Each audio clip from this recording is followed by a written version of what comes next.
एक छोटे से गांव के बाहर एक बहुत पुरानी हवेली थी। लोग उसे काली हवेली कहते थे। गांव वालों का कहना था कि रात होते ही वहां से पायल की आवाज और किसी के रोने की आवाज सुनाई देती है। इसलिए सभी लोग उस हवेली के पास जाने से डरते थे। गांव के बड़े बुजुर्ग बच्चों से कहते थे, सूरज डूबने के बाद उस हवेली के पास मत जाना, वहां चुड़ैल रहती है। उसी गांव में अमन नाम का एक बहादुर लड़का रहता था। उसे भूत प्रेत की कहानियों पर ज्यादा विश्वास नहीं था। एक शाम अमन अपने दोस्त सोनू के साथ खेत से घर लौट रहा था। तभी सोनू की गेंद उछलकर हवेली के पास झाड़ियों में जा गिरी। सोनू डरते हुए बोला, अमन, गेंद हवेली के पास चली गई है। अमन हंसकर बोला, डरने की जरूरत नहीं, मैं लेकर आता हूं। अमन धीरे धीरे हवेली की तरफ बढ़ने लगा।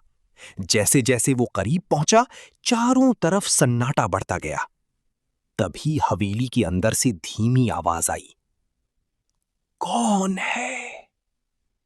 अमन के कदम रुक गए, लेकिन उसने हिम्मत की और धीरे धीरे हवेली के अंदर चला गया।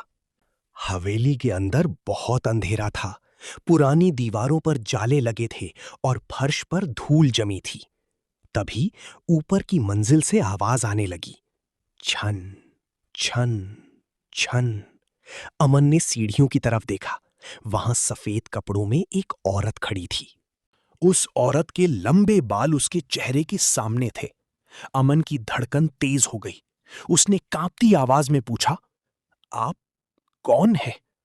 औरत ने धीरे से अपना चेहरा ऊपर किया। अमन पीछे हटने लगा। तभी औरत ने शांत आवाज में कहा, डरो मत, मैं तुम्हें नुकसान नहीं पहुंचाऊंगी।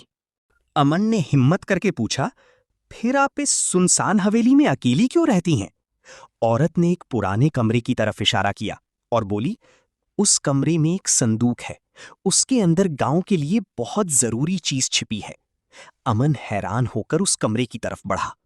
कमरे के कोने में एक पुराना संदूक रखा था। अमन ने उसे खोला तो अंदर एक पुरानी डायरी और गांव का नक्शा मिला। डायरी में गांव की जमीन से जुड़े जरूरी कागजों का जिक्र था। अमन ने हैरानी से पूछा, आपको इन कागजों के बारे में कैसे पता? कमरे के कोने में एक पुराना संदूक रखा था। अमन ने उसे खोला तो अंदर एक पुरानी डायरी और गांव का नक्शा मिला। डायरी में गांव की जमीन से जुड़े जरूरी कागजों का जिक्र था। अमन ने हैरानी से पूछा, आपको इन कागजों के बारे में कैसे पता? औरत कुछ देर चुप रही, फिर बोली, क्योंकि कभी मैं भी इसी गांव की रहने वाली थी। लोगों ने मुझे गलत समझ लिया था और डर के कारण मुझे चुड़ैल कहना शुरू कर दिया। अमन ये सुनकर हैरान रह गया। जिसे गांव वाले चुड़ैल समझते थे, उसकी कहानी कुछ और ही थी।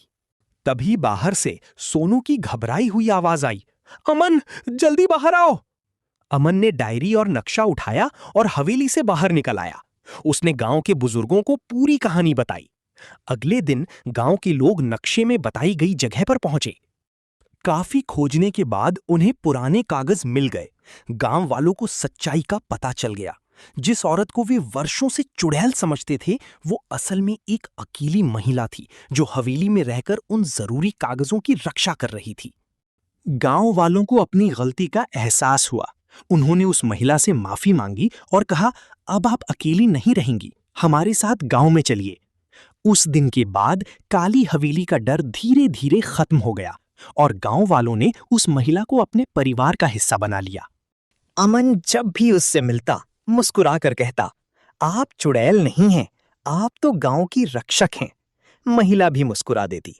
लेकिन कहते हैं कि रात में आज भी हवेली के पास से गुजरने पर कभी कभी पायल की आवाज सुनाई देती है, छन छन छन। गांव के लोग कहते हैं कि वो हवेली की रखवाली करने वाली आत्मा है। लेकिन अब कोई उससे डरता नहीं, क्योंकि अमन ने सबको समझा दिया था, हर डरावनी दिखने वाली चीज बुरी नहीं होती और हर सुनी हुई बात सच नहीं होती।